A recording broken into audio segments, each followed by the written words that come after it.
All right, hello everybody. I'm Kristen Lago. And I'm Jodee Sullivan. Welcome to the first ever He Said, She Said podcast. Basically, where sports media journalism is heavily populated with male reporters.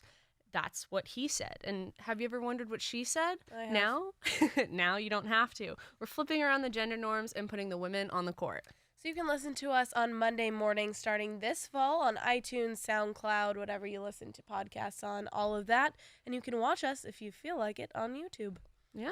And we do have a plan, some segment ideas in place, but we're going to be figuring this all out as we go, so bear with us.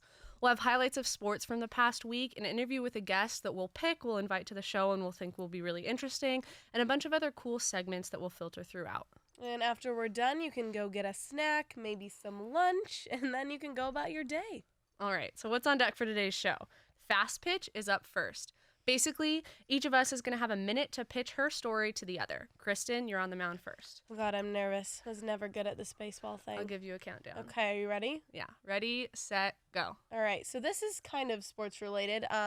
I don't really like the Patriots that much, but Rob Gronkowski definitely has his moments to shine, you know, the Gronk cruise, all that good stuff. So I found this nice little Instagram video he posted. I'm going to show you this live because it's hilarious. So you've heard the Running Man Challenge, right? Yes, of course. That dance that all the players have been doing lately. I can't do it. I'm horrible. But, you know, the Gronk brothers decided to try it out themselves, and you have to watch. Just wait on this one here.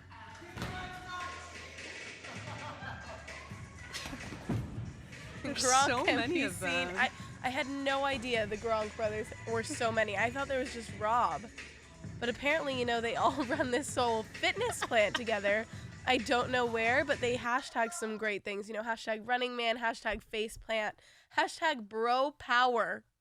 And so they were working out in Toronto, where I guess they have their own gym. So, you know, that's my little fast pitch of the day. I thought that was pretty much the most interesting thing I've seen. Solid. And you clearly came in under that timer. Good job.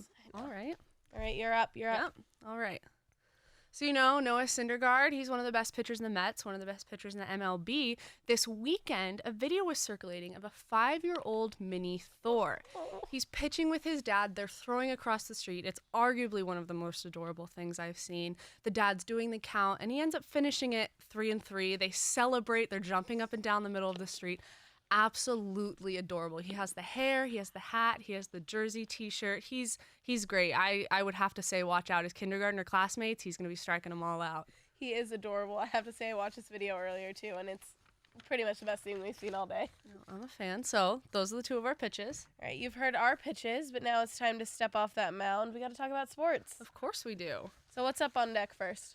So it was USC Championship Sunday. We had 3 women's teams playing in their respective conference championships. We had women's water polo, who won the MPSF championship. We had women's lacrosse, who also won the MPSF championship. And then you had beach volleyball, who won the first ever Pac-12 championship. It was all 3 women's sports, so it was a big day for the women of Troy. Let's talk about water polo first. So they finished the season 23-0. This is undefeated.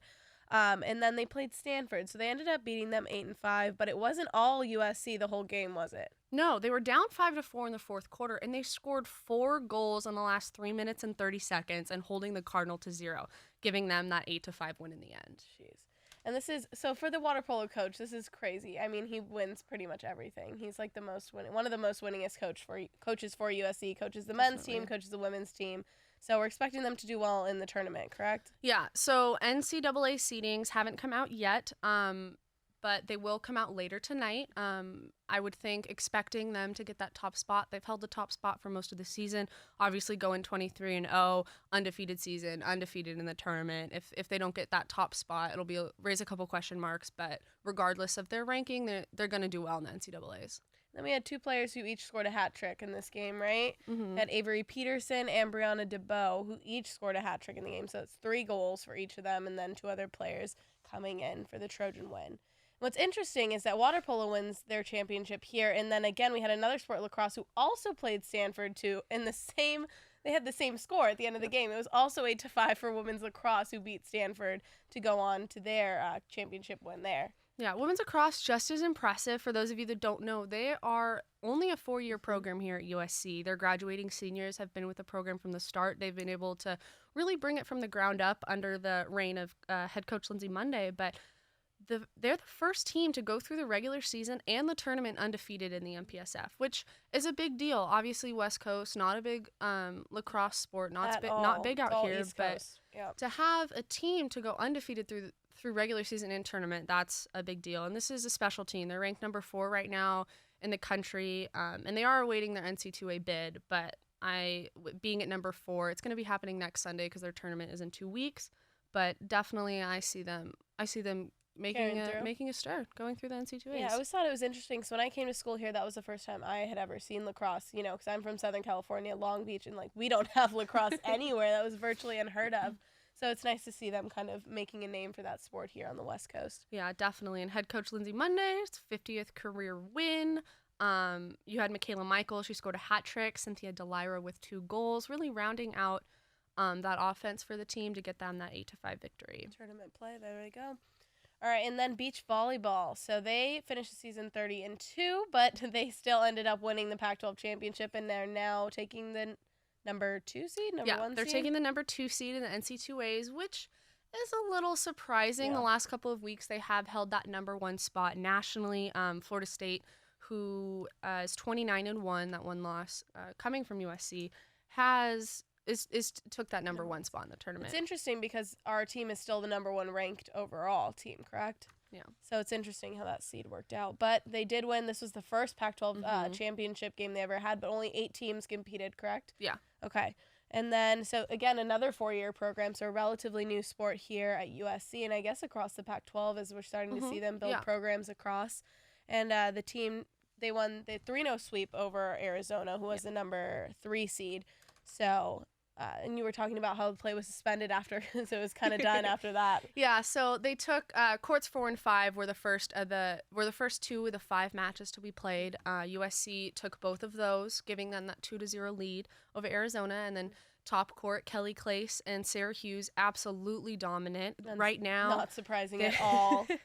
Most definitely, they're 44-0 on the season, and that championship team securing win was their 69th straight victory. That's so impressive. Yeah, they're absolutely dominant. And so because they won that 3-0, even if Arizona were to pick up the wins on courts 2 and 3, wouldn't have really mattered. So USC got that early sweep. So they'll be starting their play this Friday against number 7 seed Georgia State, and they're playing in Alabama, the Gulf Shores, I believe it's called. Yep. So, which is interesting. Didn't know they had beach volleyball in Alabama, but I guess, Yeah, and it's the first NC2A tournament because this is the first year that's an NCAA sanctioned sport, which is a big deal. USC, they went and won it last year. They won the pairs championship last year. They've won the pairs championship. I think that was their 3rd, maybe 4th year in a row for having won it. So they're expected to do pretty well, regardless of that number 2 seed. They're gonna do well. Yeah. They're definitely. So it was a big weekend overall for the women of Troy. I think that's super impressive, though, because a lot of these sports don't get a lot of the numbers that, so our football team does or our men's basketball team does. So I think it'll be nice now that they're actually making a statement. Maybe they'll get some of the students and a lot more fans to go out and watch them. Yeah, definitely. In the next seasons. I was on Twitter this weekend kind of looking, and I knew that everyone was playing in their conference tournaments this weekend. And then, middle of the day on Sunday, I was going on Twitter to check some stuff about beach volleyball, and I was like, oh, water polo and lacrosse are playing in their tournament champion. That's just insane to have 3 women's sports. And that's not even to say women's golf won the Pac-12 tournament earlier in the spring. The women's swimming and diving also won the Pac-12 tournament. So to say this spring has been good to the women of Troy would be a bit of an understatement. I know. Well, I'm excited to see what that brings for next year and what that means for them going forward. So we'll have to wait and see till next week when they all get started. Definitely. So other things going on in the world of sports. We had the NBA playoffs. It was a big weekend for that 7th game series for the East Coast. Was all came down to that 7th game. So the first game I want to talk about was the Toronto Raptors, Indiana Pacers. The Raptors ended up clinching that win, 89-84. What's interesting about this game is it's the Raptors' first Game 7 win ever and their first trip to the second round since the 2000 to 2001 season. Now, that is a long time. That is 15 years pretty much our entire lives since Basically. we've seen the Raptors go into the second round. So it's a big deal for them. We saw a lot of great things come out of social media from this win. Lots of Drake references. So many. So many Drake references, especially with his album coming out this weekend. And it was a big game for DeMar DeRozan and Kyle Lowry. We saw in their post-game interview they brought out their children, which was the cutest thing ever. I know that's like your favorite thing. I was so happy about that. To see that on social media, I was so excited. It was great. And then a couple weeks ago, you had Isaiah Thomas bring his 2 sons on. That was great. And I got to say, shout out to Steph and Riley Curry for starting this trend, because in the past, I was like, press conferences, yeah, they're cool to listen to. But now you bring the kids on, I'm now so excited. you want to watch them. You're like, Riley Curry, you definitely started that trend. I think she's my favorite by far, but easily the best. But DeMar DeRozan's little girl was pretty cute with her "I love you, daddy" little quip in there. It was great. So also on the East, we had another 7-game series. We had the Miami Heat, who defeated the Charlotte Hornets. You want to take over that one? Yeah, of course. So you had another 7-game series, and interesting about that, Hornets led 3-2 early. Heat took those last 2 final games, so good for them. It'll get them some momentum moving on, and Heat absolutely dominated in the paint. Understatement, dominated, yes. Especially in Game 7. They scored 58 points. They had a 74.4 field goal percentage, and they outscored the Hornets by 36 points. Crazy. And I'm not really a Heat's fan. You know, I was a Lakers-Clippers girl, but I guess we'll have to wait and see who we root for. Tonight we have 2 games going on in the second round. We have the Atlanta Hawks, who are taking on the Cleveland Cavaliers in Game 1. The Cavs clinched their round 4-0, so it's been a long time coming for them. They've been waiting to see who they were going to take on. But everyone's looking to the Cavs for this one. They're at home. You know, LeBron James is pretty dominant at his home stadium, so I'd like to see that. But there's been this whole news about how he's lost his jumper.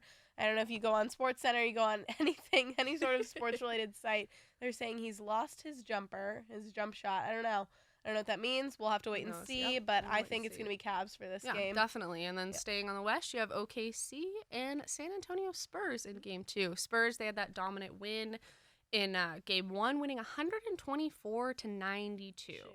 Yeah, you could definitely say they put on a clinic during their first game, and they led by as many as 43 points. That's just absurd. You did not want to be an OKC fan in that game. Definitely not. And they're playing at San Antonio. Spurs are favored at home. They're 40-1 at home this season. I think OKC is going into hostile territory, and with that demoralizing loss in Game 1, maybe they'll have some spark and some momentum to get going, but I think the Spurs are going to take it at home. And I agree, and you've seen the Spurs kind of be that storyline surrounding the Warriors, because you saw the Warriors their whole streak at home, and their whole streak overall has been crazy this season, but the Spurs were the only one to sort of take them down a notch. So I think the Spurs are going to be someone to contend with this whole sort of as we go on through the playoffs. Yeah. And then moving away from NBA, we have the NFL draft that happened last week. Pretty exciting, fun to watch. Just going through quickly, you had the top 4 picks. You have Jared Goff from Cal, who, interesting, we got to see him play against the Trojans, so it's kind of nice to see someone like that get drafted. Quarterback, and he's going to the LA Rams. That'll be from fun California. To see him play right in our backyard. Definitely. Staying in California. I got to say, he's got it good right now. He's I'm staying a fan. local. He seems like a nice person, great quarterback, so I'm excited for him. We'll see what happens. Definitely. You got Carson Wentz out of North Dakota State, quarterback, and he's going off to Philadelphia to play for the Eagles. North Dakota's a D2 school, is it not? So it's interesting that a D2 player is being drafted, second pick of the draft. That's amazing for D2 schools everywhere, kind of promoting athletes. Doesn't need to be from a D1 school to go, second pick of the draft, competing for the starting spot against Bradford and Philadelphia. So we'll see what happens with him as well. Yeah, moving down, we have Joey Bosa out of Ohio State, defensive end, off to San Diego with the Chargers. There you go. He's going to be a great player for them. Excited for him to come to California, see how he likes it. And that 4th pick, Ezekiel Elliott out of Ohio State, running back to the Dallas Cowboys. This was your favorite player, wasn't it? I don't know if favorite player is the right word, but I just remember being on social media, watching the draft, and then, really, dude, crop top. Like, I get that that's your thing, but it's the NFL draft. You're in a suit. Like, come on now. Wear your shirt like a normal person. This was literally the first thing my mom called me on the phone when she's watching the draft, waiting for any USC players to be drafted. And she goes, "Did you see that stupid running back from Ohio State? He's wearing a crop top." I'm like, "He's trying to be funny, Mom." And she's like, "It's not funny, Kristen." I'm like, "Okay." So parents everywhere feeling very strongly about the crop top. And actually, the Dallas Cowboys got a lot of criticism for this pick. A lot of sports analysts everywhere say you're not supposed to take a running back this high up. because, the the variance in talent is really small between a running back you may draft in the 3rd round, drafted in the 1st round. There's not that big of a difference. And then everybody is saying, why don't the Cowboys ever draft a quarterback in the 1st round? They missed out on Paxton Lynch, who went to the Broncos, and they missed out again in the 2nd round when the Raiders took a quarterback. And so, Cook. Yep, exactly. So they waited until the 4th round, exactly, the 135th pick, Dak Prescott out of Mississippi State. So they're getting a lot of criticism. I personally think that Jerry Jones is just too infatuated with Tony Romo to ever draft someone too high that could actually compete with Romo for the starting spot. But I don't know. He's been injury prone these past couple of seasons. He was my fantasy football quarterback, and I was very angry when he broke his clavicle. So I don't know what's going to happen with them. I don't think they really needed a running back, but we'll see what Ezekiel Elliott does. Maybe we'll see the crop top again. Maybe. What's interesting, though, with Jerry Jones is there were some reports on the internet that he really wanted Paxton Lynch. He really wanted it. Why not grab him? It's strange. I'm really thinking the Tony Romo love affair is totally real. But moving back home to USC, we had 4 players drafted this year, which is great, keeping our number 1 spot for all-time NFL draftees intact. We had Sua Cravens, who went 2nd round pick, the 53rd pick of the draft. He's going all the way across the United States. He'll be in Washington, D.C. for the Washington Redskins. I'm excited for him. I think, it'll be definitely interesting. He's a Temecula boy, so we'll see how he handles the cold in D.C., but I don't know. I think he's going to do well. Yeah, I think it'll be a weather adjustment, but I mean, I think he's good. He's focused, looking at his posts on social media, really into it, really excited. I think he'll grow in and mature to a good player, probably have a good rookie season, and I see success from him in the NFL. I agree. And then we had another player who probably would have gone a 1st-round draft pick if unfortunately had been injured his senior season, Max Turek. He ended up going 3rd, 66th pick of the draft, which is so great. I think he's going to be a steal for the San Diego Chargers. He's a center. He's very focused, very good at his job, and we saw him at USC just kind of lead the Trojan team before his untimely injury. But I think he's going to be a steal for the Chargers. I don't think people expect that much of him because he was injured, but I think once it comes after his rookie year, people are going to be like, wow, this was a good pick by the Chargers. And he was a natural leader here at USC, so something that's going to be easily transferable to the NFL for him. I agree. Then we had our quarterback, the pride and joy of USC, Mr. Cody Kessler, who also went in the 3rd round. The 93rd pick of the draft. He is going to the Cleveland Browns. Yeah, interesting. A lot of quarterback turnover in Cleveland area right now. Oh God, I don't want to get into that one. We'll see if he's able to compete for that starting spot. But I mean, we're all rooting for him here. Yeah, so definitely exciting. And the last one to go in the draft was Kevon Seymour. He is a cornerback. He was drafted to the Buffalo Bills in the 3rd round, 218th pick of the draft.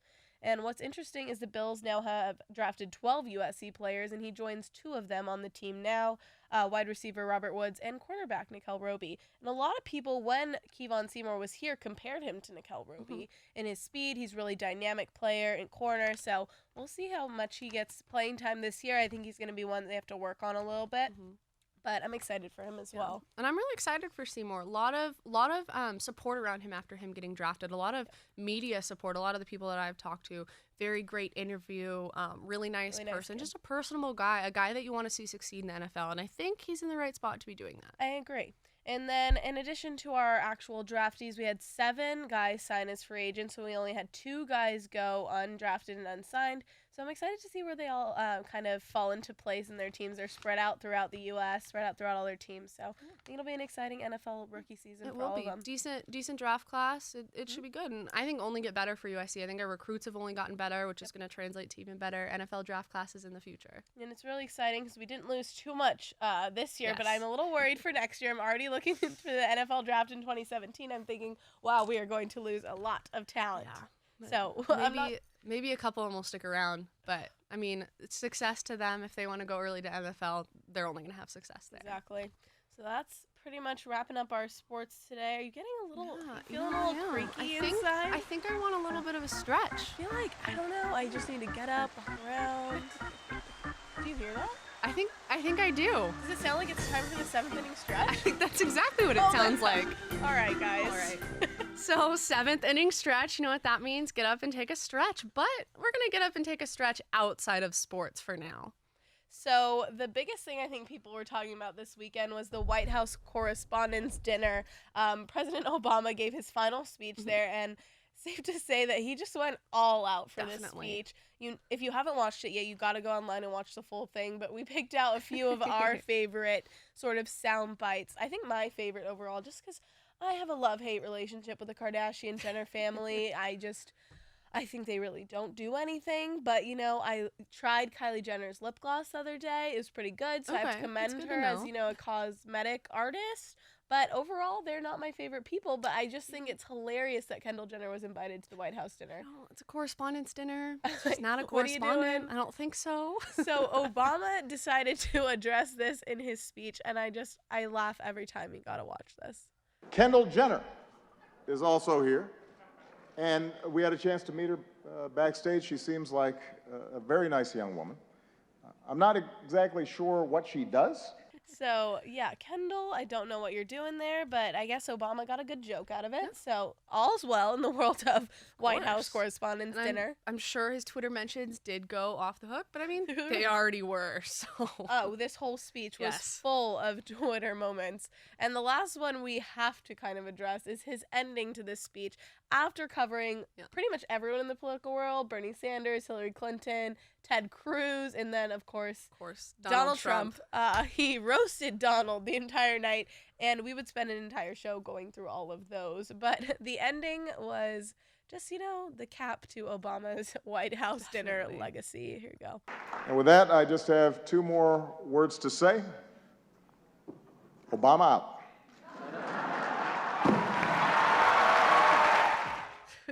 That mic drop, though, really seals the deal. And I think these last, 8 years or so, his correspondence dinners have just been fantastic. He's always good with the jokes. He invites good guests. And, I mean, this was something I really didn't know about before his presidency. And I think they're funny, and I hope they stay, and they're just as hysterical. I agree. And regardless of what people think about President Obama and his candidacy, I think he's a great speaker. I mean, you can capture that through all of this.